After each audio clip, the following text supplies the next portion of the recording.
Student, इससे पहले हमने फर्स्ट यूनिट के सभी टॉपिक डिस्कस किए और आज सेकंड यूनिट स्टार्ट होती है SBI, State Bank of India. Student देखिए, वैसे तो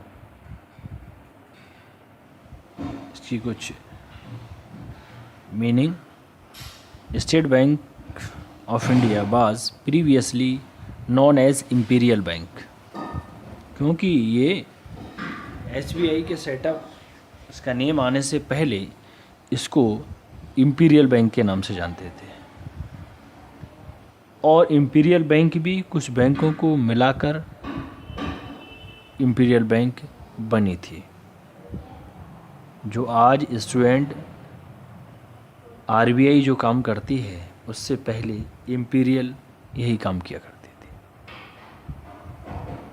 the imperial bank had a very important place in the Indian banking system prior to its nationalization. Prior to establishment of Reserve Bank of India, it used to perform central banking functions. इसके एजे जैसे अब RBI work करती है, ऐसे ही इसके function भी ऐसे थे। SBI is an Indian multinational public sector bank and financial services statutory body headquartered in Mumbai, Maharashtra. State Bank of India is the country's largest commercial bank in terms of assets, deposit and employees. As a result, the State Bank of India came into existence on 1st July 1955. Despite this, the Imperial Bank suffered from the many drawback. उस समय imperial bank काफ़ी drawback से गुजर रही थी। उसके बाद इसका नेम चेंज करके 1955 में एसबीआई रखा गया। स्टूडेंट, इसकी ड्रॉबैक को जानने से पहले थोड़ा इसके इतिहास यानी हिस्ट्री के बारे में बता देते हैं कि इसकी क्या हिस्ट्री रही है। देखिए, the evolution of State Bank of India can be traced back to the first decade of the 19th century. It began with the establishment of Bank of Calcutta और bank of Bengal, bank of Bombay, इन सभी को, bank of Madras. These three banks dominated the modern banking scenario in India until when they were amalgamated to form the Imperial Bank of India on 27 January 1921. Student, imperial bank का जो setup हुआ वो 27 जनवरी 1921 को, लेकिन imperial bank ये three banks को मिला करके इनका अमलगमेटेड हुआ, तब इसको इम्पीरियल बैंक कहा गया। उससे पहले इन तीनों बैंकों के से पहले बैंक ऑफ हिंदुस्तान थी, फिर Bank of Bengal, bank of Madras, इनका सेटअप हुआ। An important turning point in the history of State Bank of India is the launch of first 5-year plan dependent in India 1951. The plan aimed at serving the Indian economy in general and rural sector of the country. All India Rural Credit Survey Committee proposed the takeover of the Imperial Bank of India and integrating with it the former state-owned or state-associated bank. This act is passed in the Parliament of India in May 1955. As a result, the State Bank of India was established on 1st July 1955.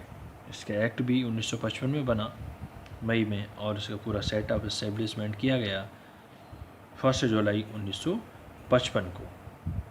This resulted in the making the state Bank of India more powerful because as much a quarter of the resources of the Indian banking system were controlled directly by the state.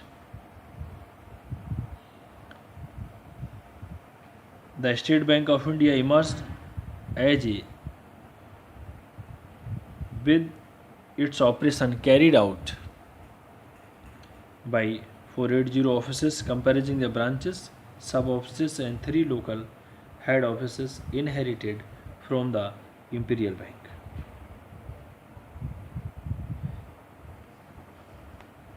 All 3 presidency banks were the incorporated as joint stock company,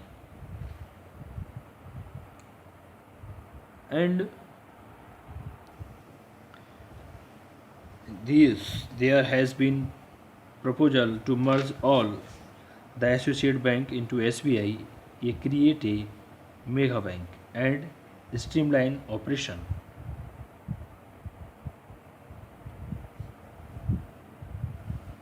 The first step along these lines occurred on 13 August 2008 when the State Bank of Saurashtra merged with the State Bank of India, which reduced the number of banks from 7 to 6.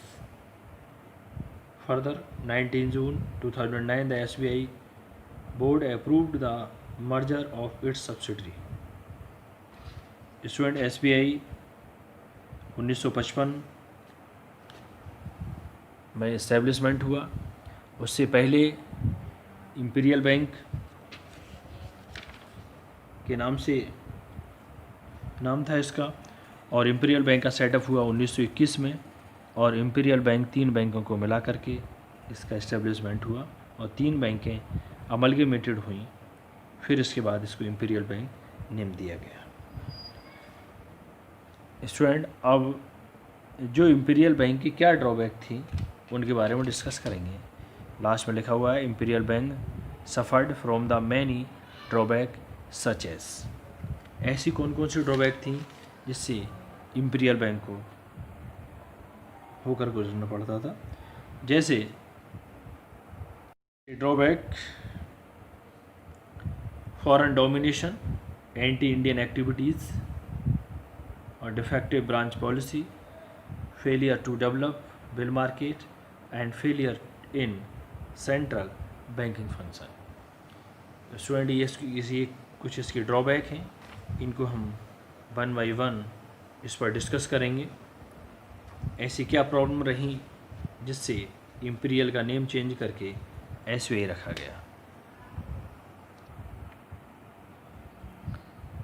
देखिए, drawback of imperial bank.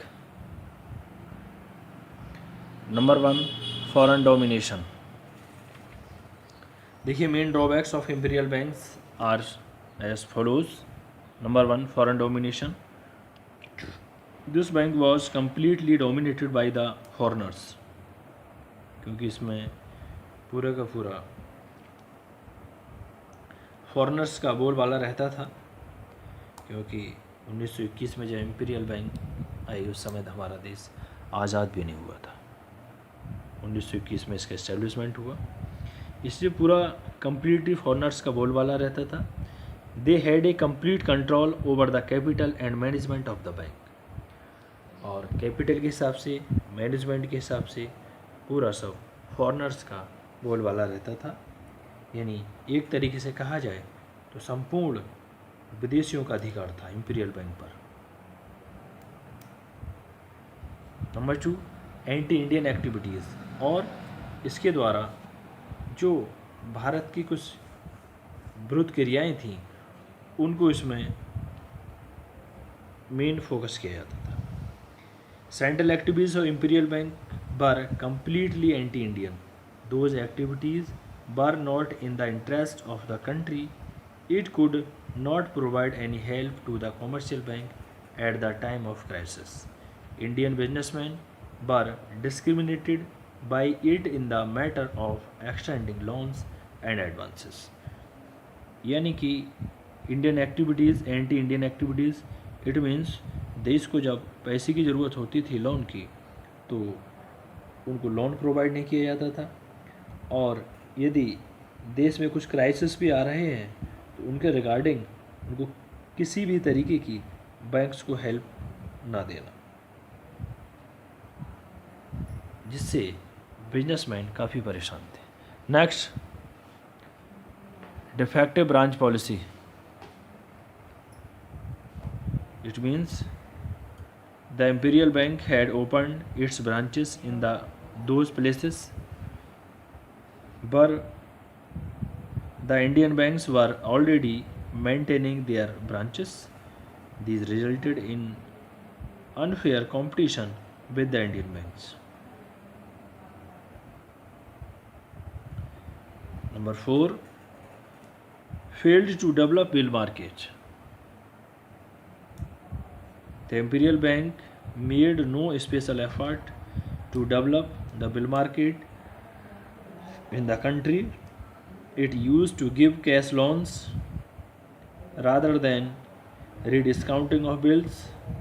Hence, the bill market could not develop in the country. Student, next or last, failure in central banking function. Before the establishment of Reserve Bank of India, Imperial Bank had been working as central bank.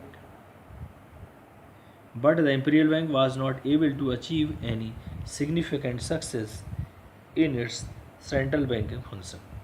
Consequently, it was felt necessary to establish a new central bank for the proper performance of the central banking function. यानी कि imperial bank पूर्णतः जो central banking function थे उनको complete करने में असमर्थ थी, इसलिए रिजर्व बैंक का सेटअप किया गया 1935 में. इसमें due to the above defect and shortcomings voice were raised from time to time for its nationalisation. In August 1951, the Reserve Bank of India had appointed All India Rural Credit Survey Committee under the chairmanship of A.D. Gorwala to inquire into the rural credit system. In its report, the committee pointed that the bank failed to open the adequate number of branches in the rural areas. A result of his rural credit and could not be properly developed. The committee also suggested that its name be changed to State Bank of India. Accepting the recommendation of the committee, the Government of India decided to nationalize the Imperial Bank. As a result, the State Bank of India came into existence on 1st July 1955. आज student हमने इसकी history, इसकी meaning और इसके drawback of imperial bank के बारे में जाना. Thank you student.